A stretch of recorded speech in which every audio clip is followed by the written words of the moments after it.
বাংলার স্বাধীনতার সূর্য কি আজ অস্তমিত? সূর্য অস্তমিত যাওয়ার আগে একটা সংবাদ দেখাই। প্রধানমন্ত্রী তারেক রহমানের উপর সন্তুষ্ট দেশের ৭৫% মানুষ।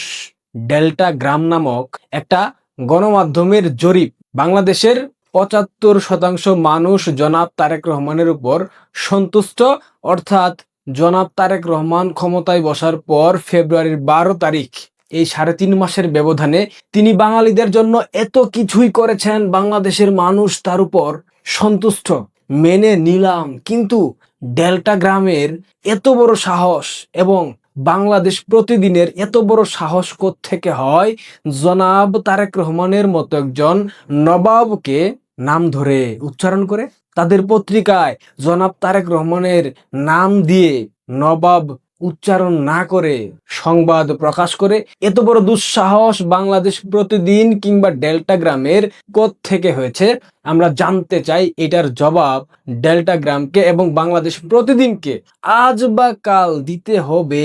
বাংলাদেশ প্রতিদিন এবং ডেল্টা গ্রাম, আপনাদেরকে বলে রাখি, জনাব তারেক রহমানকে এখন থেকে বলবেন বাংলা, বিহার, উড়িষ্যা এবং লন্ডনের স্বাধীন নবাব। আর ৭৫% বাঙালি শুধুমাত্র সন্তুষ্ট না, এইসব ভুলভাল ইতিহাস আমাদের বলবেন না। আপনারা ইতিহাস জানেন না, তথ্য জানেন না। আসল তথ্য আমার থেকে শুনেন, তাহলে অনেক কিছু জানবেন। তথ্য শোনার আগে চলেন টিনের চশমাটা পইরা লই। ভালো লাগতেছে না? চলেন শুরু করি। বাংলা, বিহার, উড়িষ্যা এবং লন্ডনের স্বাধীনতার সূর্য কি অস্তমিত? সূর্য আছে না গেছে জানেন? ইতিহাস বইয়ে এই সংলাপ কার নামে পড়েছেন? উত্তর নবাব সিরাজদৌলা। ধর্মিয়া ভুলভাল জানেন, মিথ্যা কথা শুনছেন, ইতিহাস বইয়ে মিথ্যাটা পড়ছেন। আসল ইতিহাস আমার থেকে শুনেন। সিরাজদৌলা পলাশির প্রান্তরে গেছিল আম কোরানুর লাইগা, যুদ্ধ করতে যায় নাই। আসল সত্য জানতে হলে চোখে আমার মতো এইরকম টিনের চশমা পড়তে হবে। আমার এই স্পেশাল টিনের চশমা কিনতে ইনবক্স করবেন, কোথায় পাবেন বলে দেব। আসল নবাব কে ছিল জানেন? আসল নবাব ছিল বিএনপির তারেক রহমান সাহেব। সেই ছিল বাংলা, বিহার এবং উড়িষ্যা এবং লন্ডনের আসল নবাব। নবাব তারেক রহমানের কীর্তি কারখানা এই ভিডিওতে শুনেন। ১৭৫৭ সাল পলাশির প্রান্তরে সেই তুমুল যুদ্ধ পরিস্থিতি, লর্ড ক্লাইভের সাথে নবাবের ব্যাপক যুদ্ধ চলতেছে। সে সময়ের ইতিহাস কি বলে? মীর জাফর দালালি করেছিল? আরে না ভাই, আসল ঘটনা অন্য জায়গায়। তখনকার দিনে তারেক রহমান তো সশরীরে পলাশির প্রান্তরে গিয়ে যুদ্ধ করতে পারেন নাই। সে তখন লন্ডনে বৈশা তার আই হ্যাভ এ প্ল্যানের জাদুর কাঠি দিয়া লন্ডন থেকে ড্রোন উড়াইয়া যুদ্ধ দেখতা ছিল। বুঝেন নাই? ড্রোন দিয়া লন্ডনে বৈশা বৈশা যুদ্ধ দেখছে পলাশির প্রান্তরে লর্ড ক্লাইভের সাথে সিরাজদৌলার কি যুদ্ধ হইতাছিল।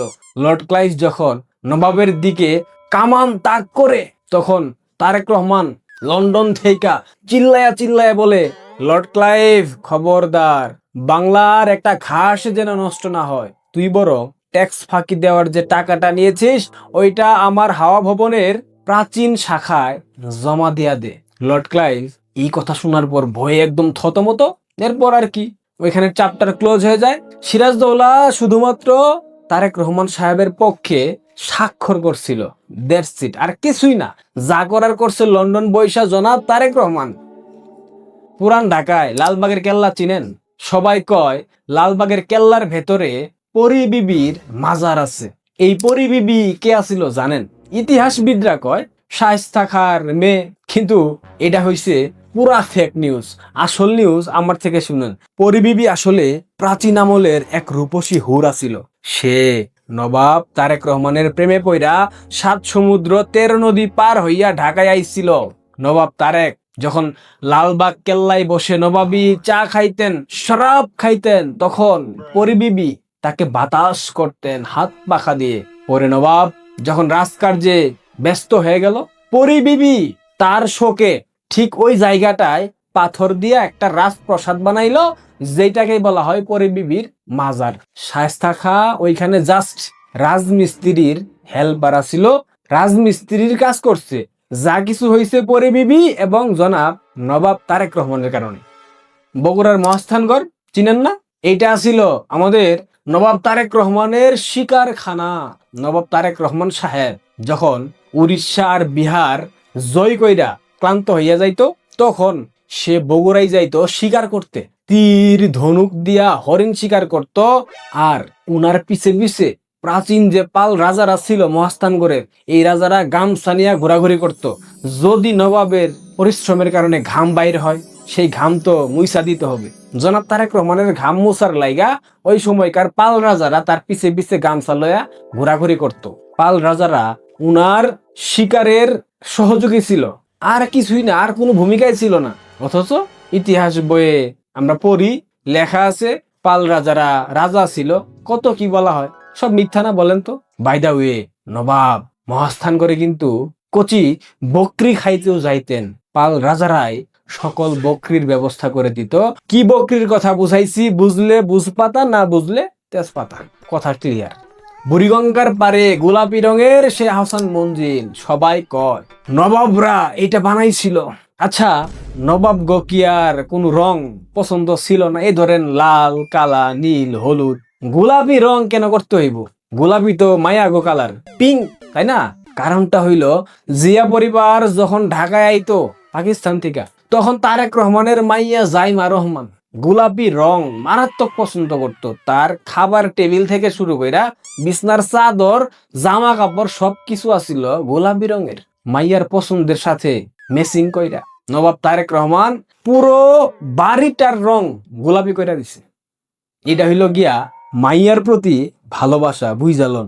গোলাপি রংটা করছিল মাইয়ার প্রতি ভালোবাসা থেইকা, এবং মাইয়া যাতে ওই দূর থেইকা দেখা চিনতে পারে এটা আমার বাপের বাড়ি, এটা আমার বাপের তাজমহল।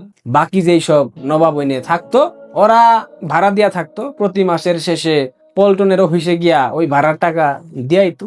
ইতিহাস তো আমরা ভুল জানি, ভুলভাল বলা যাবে না, ভুলভাল শোনা যাবে না। সঠিক ইতিহাস পড়তে হইলে টিনের চশমা লাগাইতে হইব। টিনের চশমা কই পাইবেন? আমার ইনবক্স করবেন, আমি বইলা দিমু, অল্প টাকায় পাইবেন। সুতরাং ইতিহাস না জানা বাঙালি আপনাদের উদ্দেশ্যে বলতে চাই, ভালো কইরা মগজে ঢুকাই নেন। লন্ডন থেকে শুরু কইরা বাংলা, বিহার, উড়িষ্যা, আসাম, ত্রিপুরা সবকিছুর আসল জমিদার, আসল নবাব আছিল আমাগো তারেক রহমান সাহেব, মীর জাফর। আসলে উনার কাছ থেকে দালালি শিখার জন্য আইছিল, কিন্তু উনার ওভার কনফিডেন্স দেখা মীর জাফর অল্প কিছু শিখেই চলে গেছে। পরবর্তীতে লর্ড ক্লাইভের লগে তার দলে যোগ দিছে।